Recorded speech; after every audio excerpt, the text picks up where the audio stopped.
Yeah, what's up, folks? It's Ed Memphis, Square Business Sports segment.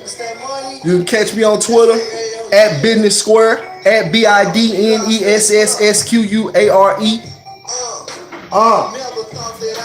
We got a show for y'all today, ladies and gentlemen. We're going to do the recap of the Memphis Tigers versus Tulane. That was it seemed like it was a weird game because it seemed like it was gonna be a blowout for the most part, and then they would always creep back in and make it a game. Jeremiah Martin came out fired right away. I mean, immediately, like he had like 10 points like the first 5 minutes or something. I mean, first 7 minutes of the game he came out aggressive. I mean, he was just like tenacious on defense, and he created a lot of his baskets right off the bat through defense. That's how you come out, Jeremiah Martin. That's how you come out. You come out and you create your offense through defense, and that's how you get hot. Jeremiah Martin came out picking pockets, and when he picked pockets, he got full, wide open, fast break layups several times to get the game started out. That right there, that's how you ball, Jeremiah Martin. That's how you make it happen efficiently. That's how you do it within a team concept. Start your offense off by creating it off of defense. That's basketball right there. So kudos to Jeremiah Martin. He kind of tailed off a little bit in the second half. I think it was more so the defense of Tulane just kind of focused more on him in the second half. They tightened up on him. So he still had 5 points in the second half. He finished with he had 6 points in the second half because he finished the first half with 21 points. And Jeremiah Martin finished the game at like 36 minutes for 27 points. Kevion Davenport came out to play, of course. He had 17 and 27 minutes, I think it was. He got like 8-9 rebounds, something like that. So, you know, Kevion Davenport just having an excellent year statistically. I mean, he might have some lapses on defense at times, but Kevion Davenport is having an excellent year. I don't think nobody can take that away from him. Shout out to, hey man, a lot of folks been hard on Raynard Thornton, specifically T Taylor. Shout out to T Taylor, TT Taylor on Twitter. T Taylor. She be hard on Raynard, man. So it was good to see Raynard come out and really have a good game, not just from a pure defense perspective, or because I see stuff that Raynard does a lot of people don't see. Like I see the stuff that doesn't show up on the stat sheet. Like I see the games where Raynard is boxing out the boy from Tennessee and keeping him from going even harder than he was already going on us. Raynard really kind of plugged a leak that was really worse than what it was, but Raynard was able to kind of stop some of the water loss somewhere, so to speak. And that's what Raynard does for the most part. He's a defender. They call him a Draymond Green. I don't know about all that, but I understand what they're saying from the defensive versatility standpoint. He's the in-house version of our Draymond. And to last night, he really came out. He had 12 points, 8 rebounds, 3 assists. And he came out balling in them 28 minutes. I mean, he came out and delivered. That's what we want to see from our seniors. We want to see them deliver. Especially guys like, especially if we can get a contribution like that every 2-3 games from Raynard Thornton, a 12-8 game. 12, 8, and 3. Man, he really showed us something. It's like, man, where was that at? Where was that at? Them 8 rebounds that helped you create them putbacks you was getting them buckets. Where was all this at all year? Raynard Thornton made me question. Penny might have been right. You know, Penny made some comments after the last game versus Houston. Penny said that the seniors didn't come out and compete. He called them out. And he said, hey, for a team that a bunch of guys, he was talking about the seniors. He said, I started the seniors. He sat for what he did, Penny, last game against Houston. In the practices leading up to the Houston game, the freshmen like Tyler Harris and Antwann Jones specifically was a couple guys he said he called out for quote-unquote half-assing in practice. So he decided to bench them and go with the all-senior lineup. So come the game against Houston, the all-senior lineup that he's supposed to be making a statement with, they didn't come out and compete to his standards. They didn't come out and deliver to his standards. They didn't come out and do what they were supposed to do as a bunch of seniors trying to. Because let's just be honest, everybody knows the seniors have felt like they should be getting a little more opportunity than they've been given. They feel like the freshmen on this team have really come in, rightfully so. I mean, it's not like these some really good seniors that even made the NIT last year, or let alone the NCAA tournament. These seniors didn't do nothing to sustain the group last year, and that's what Penny alluded to in the interview, the post-game interview for Houston. He said, man, for a team didn't make the NCAA or even the NIT tournament, you would think that they would have an understanding of why it's important to come out and compete and make a statement. I'm paraphrasing what he said, and he was right. You know, they didn't deliver, but come this Tulane game, he played the same group again, and they came out and delivered. Kareem Bruton big game, but he had some. He made some country. You know, he made some meaningful buckets. You know, a couple of them. He made like 2 buckets. So, you know, I think the seniors really know now that they got to come out, man. They got to make that statement if y'all want to keep starting, because Penny ain't finna run with y'all too long. So if you ain't doing what you're supposed to be doing, Penny gonna get you out of there. And rightfully so. If you're not delivering, you're not delivering. That's the bottom line. If you're not delivering, you don't need to be in the game. So shout out to Penny for edging that win out. Shout out to the seniors for coming out and actually playing this game, especially guys like Jeremiah Martin. Jeremiah stepped up and hauled ass.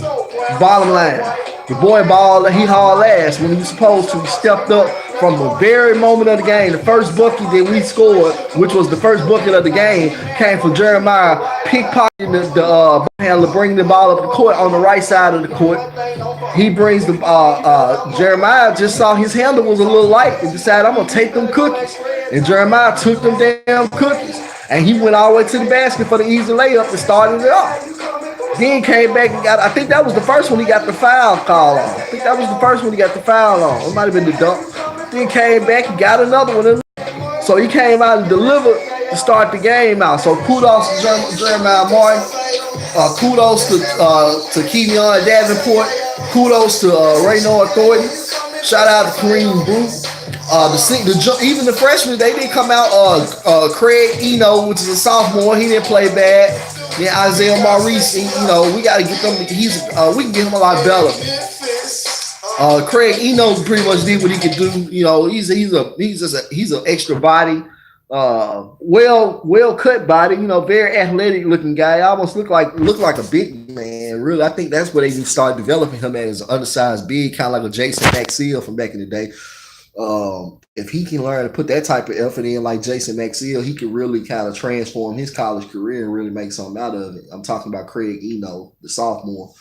The freshmen played pretty well as well. They didn't really get to score a lot of baskets, but they made a lot of plays. Tyler Harris had 4 points, 3 rebounds, and 3 assists in 26 minutes. He didn't score a lot of baskets, but he made a lot of plays. He got out there and hustled and grind and did what he was supposed to do for the most part. So shout out to Tyler Harris. I think Tyler is learning to find himself and to make complete basketball plays, and this is good. He's learning how to make himself productive, even when he ain't the hot man on the court right now. Even if he ain't the one shooting all the threes and making all the buckets, he's learning to make himself a productive player, and that's a good thing to have right there for Tyler.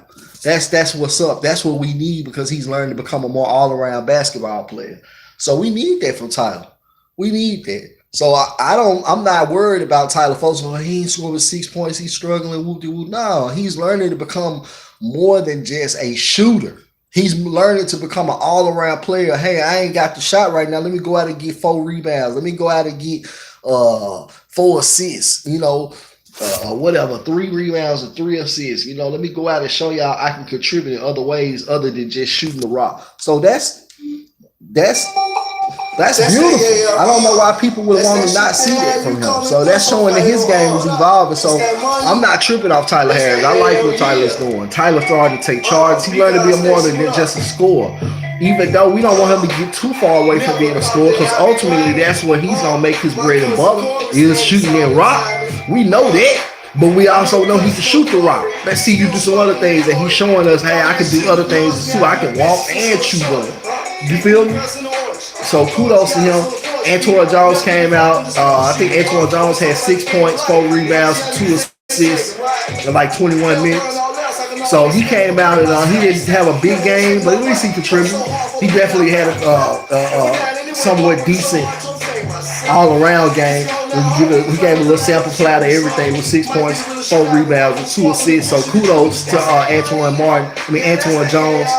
Of course, Penny went away from running the offense through Antwann Jones, and you can see that because Jeremiah Martin had the ball in his hand pretty much at all times when he was on the court. He was the one the offense was clearly running through. So Antwann Jones didn't have as many opportunities as he usually did. Because I ain't gonna lie to you, Jeremiah Martin ain't trying to get the ball to the freshman team. You know, it was one play where on a fast break, Jeremiah Martin stole the ball again. His effort was just crazy. Jeremiah Martin steals the ball, and he goes for the fast break for the layup.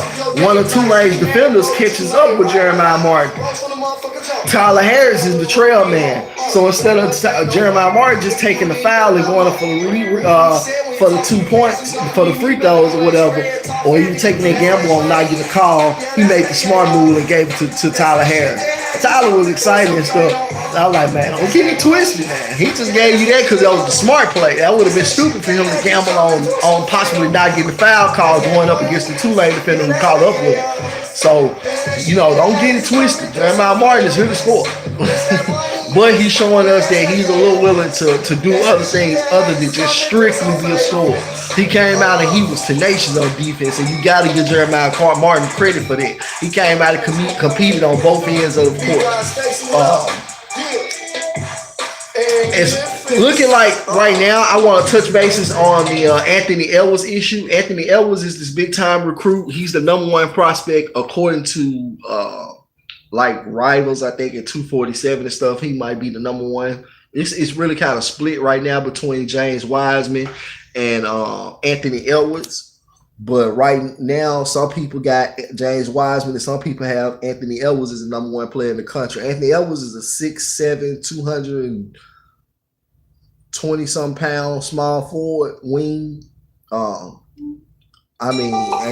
out of Atlanta. He plays at Holy Cross. And he's coming out of Atlanta, Georgia. And Anthony Edwards is really talented. Extreme athlete, ultimate score, isolation. Some people compare Anthony Edwards to Kobe. That's not far-fetched. That is not far-fetched. Anthony Edwards is ridiculous. I'm surprised they lost that game when they played against us, against Memphis East High School last week. Anthony Edwards Holy Cross team from Atlanta lost to James Wiseman's East High School team.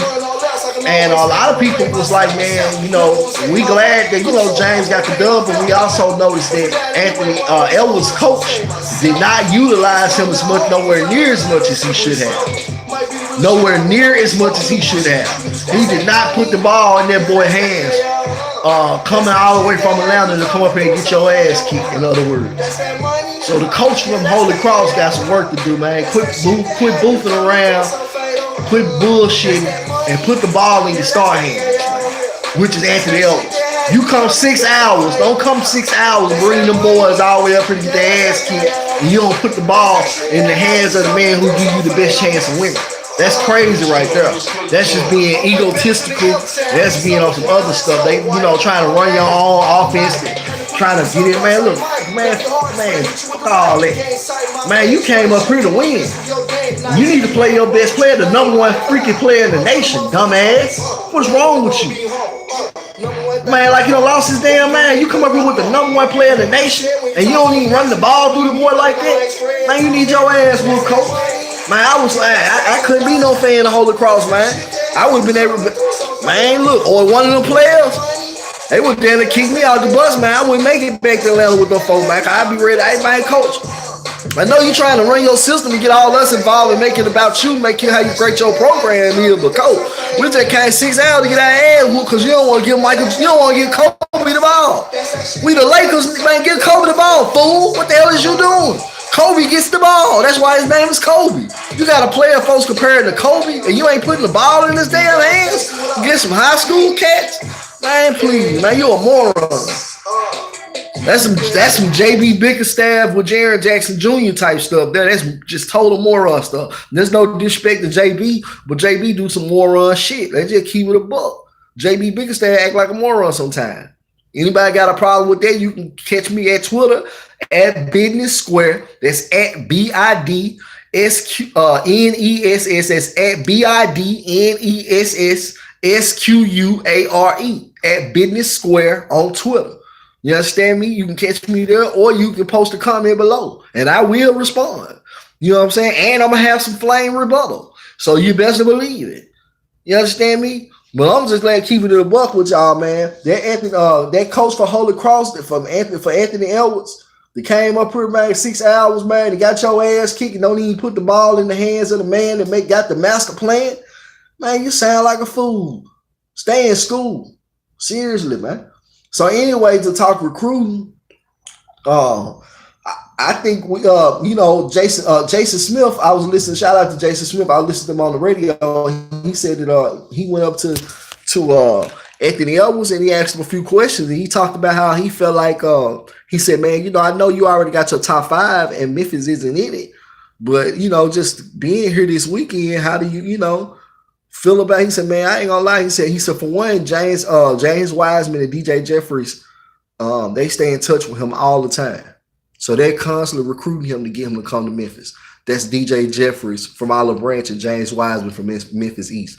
They recruiting this Atlanta cat, Anthony Edwards, constantly, just relentlessly recruiting him. They say they talk to him pretty much every day about coming to Memphis.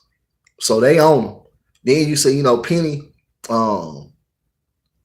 Penny was at the game, and they said, man, it was like, man, how you feel, man? He said, man, I ain't gonna lie. Because we were like, Jason Smith said, he kind of pretty much said, hey, I know Memphis is kind of out of it, and Anthony Edwards corrected him and said, Memphis ain't out of it at all. Like, hell no, Memphis ain't out of it.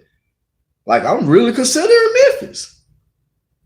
So that's what's up. Like, he might not have us in his top 5, but if you got a player saying that, because most of the time, like Jason Smith said, they'll say something, respectful in class. Oh yeah, man, this is great. I enjoy visiting Memphis, and it's a class program. Penny's a great coach. I think they're gonna do great things. And they'll say all the right things and kind of finesse their way from around that question. They'll hove it real quick, as they say, how Hove do, Jay do. He'll finesse a question quick. So and he didn't do that. He didn't do that. He didn't play that game. He showed us flat out, hey, man, in other words, man, I still like Memphis. Memphis is very much alive in this situation. Don't get it twisted. Y'all got a shot. Penny he kept saying, in other words, he really said, I'm paraphrasing the exact quote, but he said, in other words, he really literally said, man, Penny need to keep recruiting me. Keep coming at me because you got a shot. Hey, man. That sounds like a winner to me. If the number 1 player in the nation is telling you to keep recruiting me, keep coming, you got a shot. Don't give up on the recruiting, but don't worry about the top 5 list. Hey, man, say, man.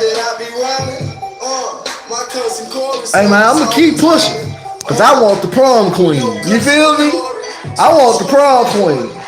And I want the runner-up. So if there's a pro come in this situation, we got co-prom queens.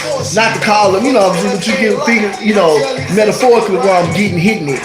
We want the biggest piece in we want the biggest fish in the pond. You understand me? And that's what we're looking at when we're looking at James Wiseman and Anthony Edwards. Then you instantly become national title contender favorite. You instantly become national championship favorite. If you get Anthony Edwards and you got James Wiseman already.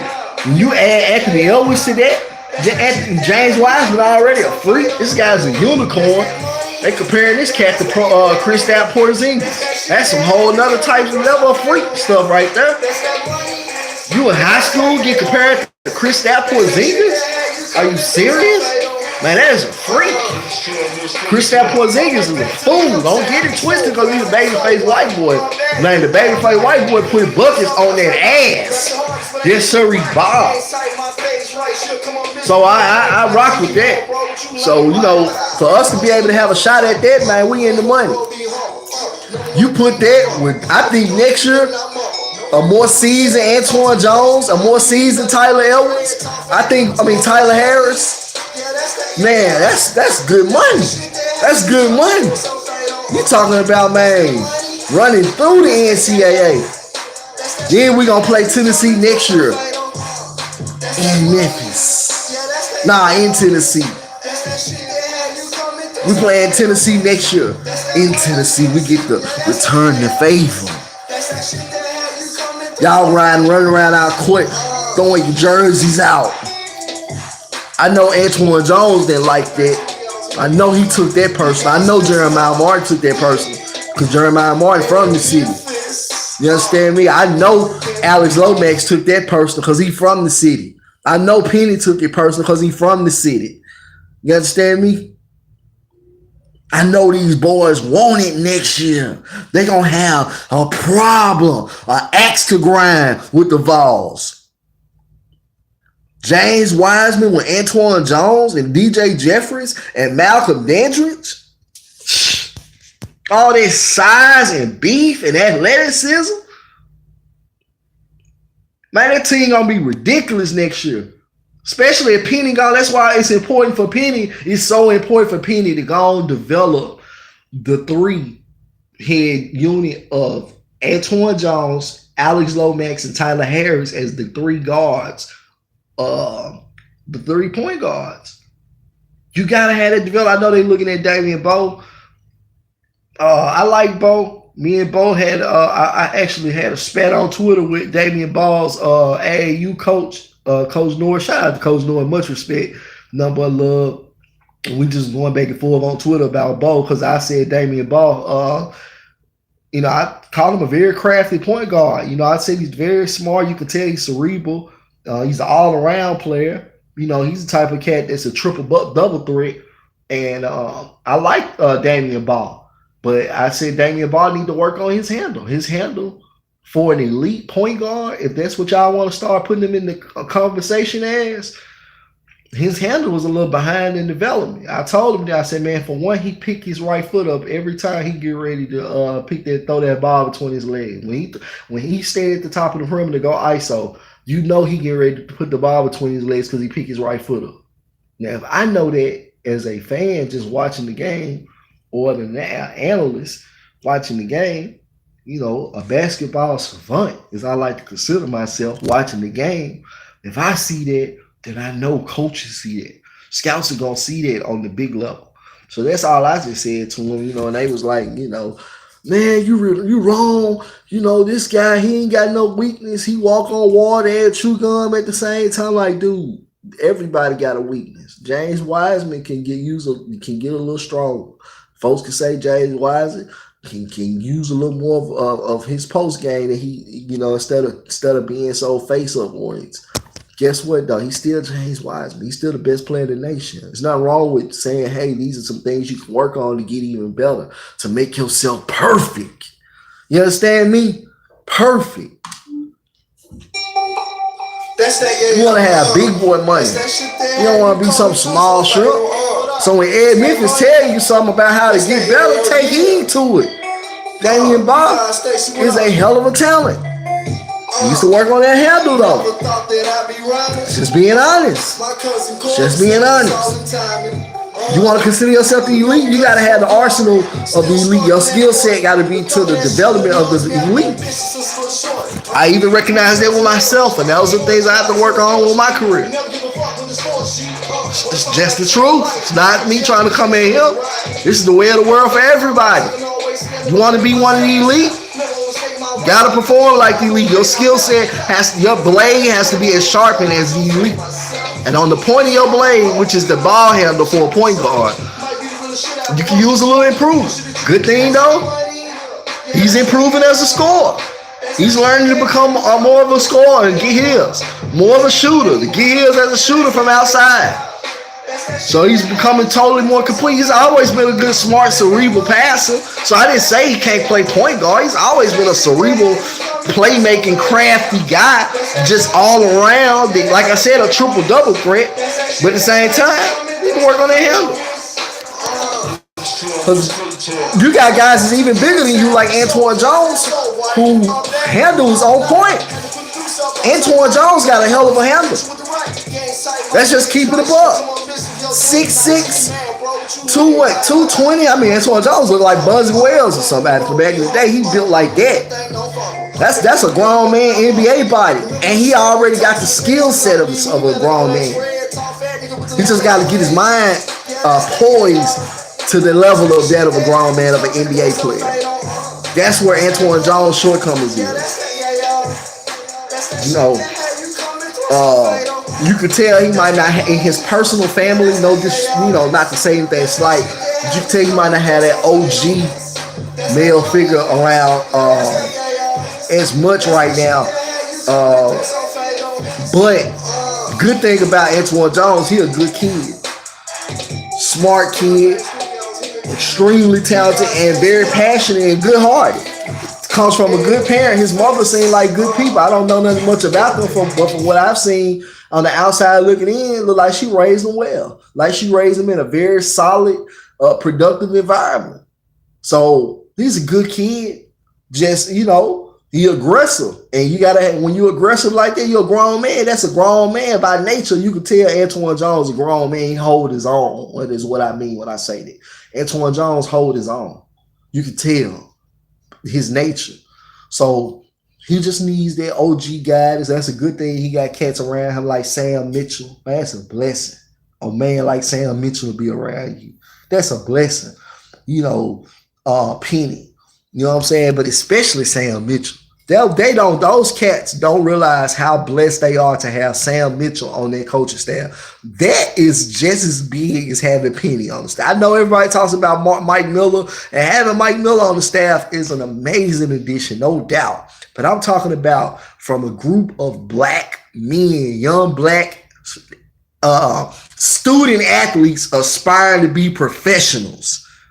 From that perspective, somebody like Sam Mitchell and Penny Hardaway, but especially Sam Mitchell, knowing how to, the reason why I just say Sam Mitchell, because his personality as a leader, he's more of a father figure, alpha dog. He's older, so he's just got that, I can see Sam Mitchell being a preacher. He's a leader. He's just a leader in anything he would do in life. Sam Mitchell was a leader.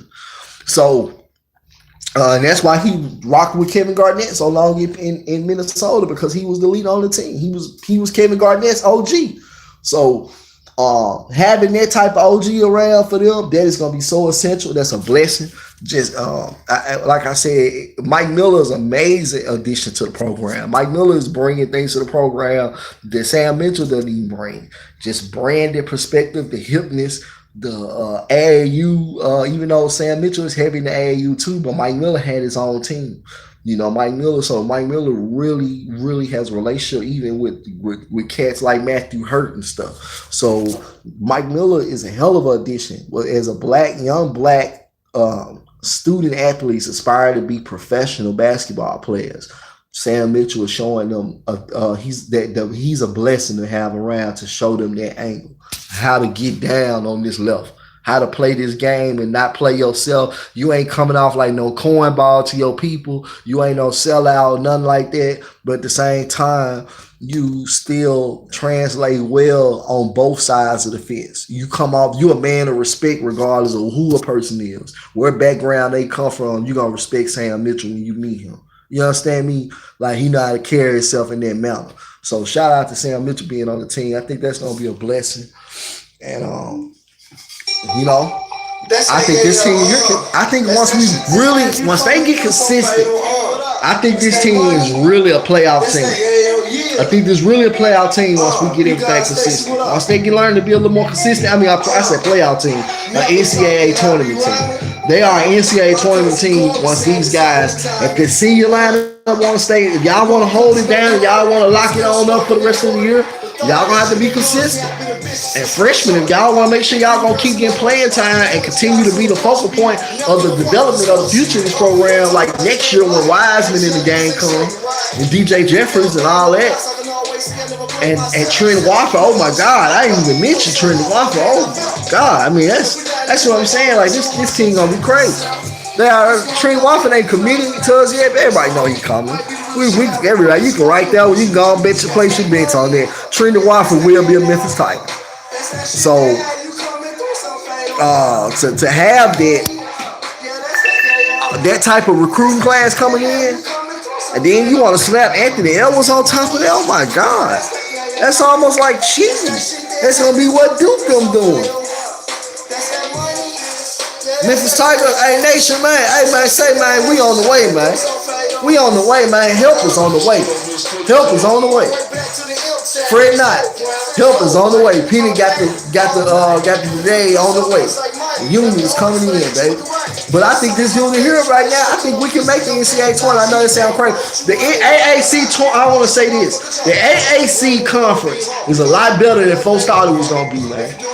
You got Houston, you got Central Florida, who only lost 2 games this year. Central Florida is a damn good team. Folks need to stop hating. I even heard folks say ECU was not a good team this year. I heard them say that. That is not true. ECU might not be a great team. They might not even be a really good team. But ECU is a decent squad. Make no mistakes about it. That's not a bad team at all. I heard folks say that was a bad team this year. That is not a bad team at all. Wichita State is not a bad team this year. And guess what? Wichita State will bounce back. Coach Williams will bounce back. Them boys up there in Wichita State will bounce back. That is a brand program now, as far as basketball is concerned. So they will bounce back. Don't get that twisted. So you got Memphis, Wichita State, Houston. You got to count UCF in there because they've been balling. Temple is a pretty decent program. Temple just beat Houston. Houston was undefeated, 15-0. Temple beat them folks, upset them. Top 20 team in the nation. That's that, Houston just upset. I mean, Houston just got upset by Temple. So you got to put Temple in there as a decent program. They doing something right for them to beat the top 20 team in the nation. Memphis hadn't even got that honor yet this year. So, then you got UConn. Then you got Cincinnati.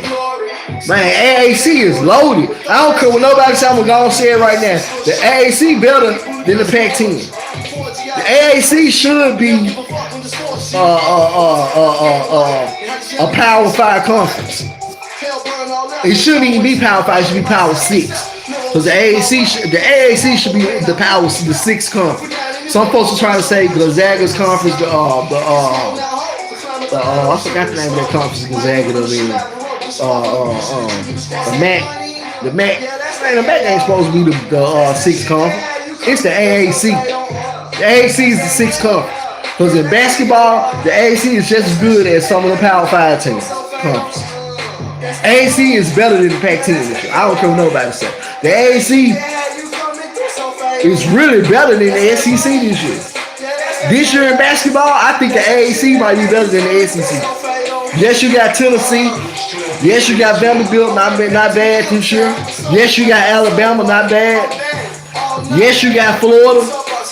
But guess what? I think you look at us. We got Memphis. We got Houston. We got Temple. We got Wichita State, who not a great program this year, but usually a damn good program. And if you want to just talk about this year, you got UCF. University of Central Florida will beat some teams in the SEC. They'll beat up on some teams in the SEC. Don't get it twisted. University of Houston will beat up on some teams in the SEC. Don't get it twisted. In fact, I would bet on Houston, the University of Houston Cougars versus any other team in the SEC aside from the Baugh. And I don't know if I would just necessarily put them on the. I wouldn't place a high favorite on the Baugh. The Baugh's line wouldn't be number about 5 points, maybe 4.5, somewhere around there. And that's just keeping it real. So I don't know, man. I think folks got this all wrong. This narrative that the AAC is just this mid-major conference. That's that, yeah, No, the AAC is gonna very well probably have about 4 or 5 teams this year in the NCAA tournament come March. About 4 or 5 teams. That's pretty much a P5 level conference. If you got 4 or 5 teams in the NCAA tournament, you're a P5 level conference on that caliber. You're performing at that level with 4 or 5 teams. Once the AAC strength is back up, this is the downslope of the AAC. This ain't the peak of the AAC. This is on one can almost argue this is closer to the floor of the AAC. Definitely than it is the ceiling. So for the AAC to be on the way up, once the AAC come up even close to its ceiling, the AAC gonna be better than most of the P5 teams. The conference better stop playing with UConn, Cincinnati, Memphis, Houston, University of Central Florida, SMU. Bro, that conference is loaded, bro, with teams who have been in the top 25 in the last 5 or 6 years. That conference is loaded with those type of teams, bro. AAC, bro, folks, you stop sleeping on the AAC. It is a damn good conference. So, I don't know what else to say. I know, man, recruiting wise, it's looking really good for our Memphis Tigers this year. Man, that Anthony Edwards, man, we get that. Oh my God, I know I keep going back to Anthony Edwards. But you add that with James Wiseman and DJ Jefferies, and then we know we gonna get Trenton Walker, and we already got Malcolm Dandridge. Folks don't even talk enough about Malcolm Dandridge. I'm gonna tell y'all something about Malcolm Dandridge. Malcolm Dandridge got real solid potential. Is a banging big man. He kind of reminds me of Kyle O'Quinn right now, but Malcolm Dandridge, and I like Kyle O'Quinn. He's a very good two-way big man in the NBA. But Malcolm Dandridge has the potential to even be a lot more than that. Malcolm Dandridge has lots of potential. We talking lots of potential with that kid. So that's gonna be interesting, man, to see. That's gonna be our big off the bench problem. If you get Trenton Walker, you got Malcolm Dandridge coming off the bench. Malcolm Dandridge already got an NBA body. His body is already there. His brute strength already there. We just got to continue to develop his skill set on offense, and then get him to get more versatile as far as switching on defense. We get him to start switching on defense and knock down a consistent 3 ball. Oh, God forbid, put the ball on the floor a little bit. You get them 3 things improved on Malcolm Dandridge to NBA standards, a consistent, reliable standard. Man, that's a serious threat, man. That kid, they got a lot of talent, that Malcolm Dandridge do. A lot of potential. I'll say that, a lot of potential. Because his frame gives him leeway to become a serious threat. Serious. So folks need to stop sleeping on Malcolm Dandridge. I'm just going to keep it a buck with y'all. That is a bruising big man with the body to become just a totally different animal in the NBA if he develops his skill set. I like his 3-pointer. His ability to put the ball on the floor and his defense. If he can switch his defense and become a switchable player from 3 through 5, if Dandridge can guard small forwards, power forwards, and centers, or even just small forwards and power forwards, that'll turn him into it. That'll revolutionize and transform his entire career. That'll guarantee him an NBA career. So that's the type of potential you're dealing with Malcolm Dandridge. Then when we're looking at folks, we already offered Damien Baugh. But I ain't gonna lie, if you got the chance to get Anthony Edwards, and that's the only scholarship left, you gotta get Anthony Edwards. You gotta get the one they comparing the coaches. You gotta get the number 1 player in the nation. Bottom line, I don't care what he is. You gotta get the number 1 player in the nation. Even if he played the same position as James Wiseman. As long as James Wiseman cool with it, we putting y'all together. Well, and it's gonna be like my Wendell Carter Jr. and Marvin Bagley last year, and it worked out fine for them. They might not have won the national championship, but they got close. Price, you'll come on pissed with your game nice. You mad, bro, but you lame, right? So I'm out, folks. That was gonna be it. Holla at your boy. You can catch me on Twitter at Business Square. It's at BIDNESSSQUARE at Business Square. I'm your host, Ed Memphis. You understand me? Keep it pimping. This is a Square Business Sports segment. Lights, camera, action is the production. And I'm out.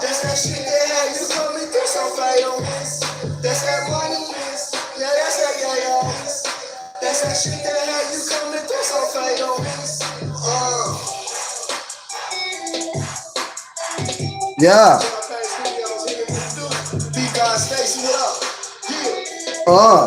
In Memphis. Keep it pimping.